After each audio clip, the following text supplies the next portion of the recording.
ఎంతో రుచికరమైన పాలకూర ఫ్రై ఎలా చేయాలో మనం ఇప్పుడు చూద్దాం. పాలకూర తీసుకొని కట్ చేసుకొని శుభ్రంగా కడిగి పక్కన పెట్టుకోవాలి.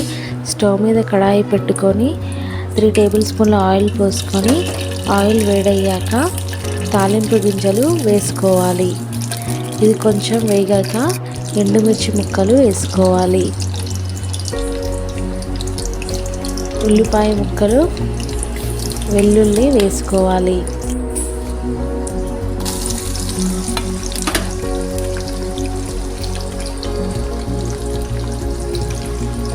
ఇది కొంచెం వేగాక కరివేపాకు, పసుపు వేసుకొని కలుపుకోవాలి.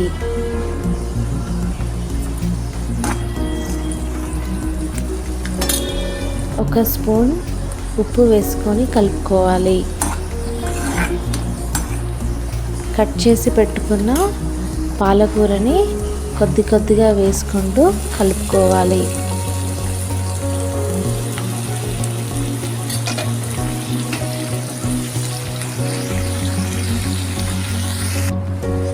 పాలకూరలోని నీరంతా ఇంకిపోయేంత వరకు ఫ్రై చేసుకోవాలి.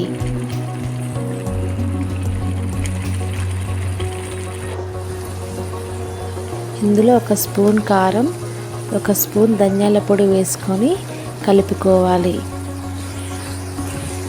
పూర్తిగా డీప్ ఫ్రై అయ్యేంత వరకు వేయించుకోవాలి. అంతే, ఎంతో రుచికరమైన పాలకూర ఫ్రై రెడీ అయిందండి. మీరు కూడా ట్రై చేయండి, చాలా బాగుంటుంది. Thanks for watching.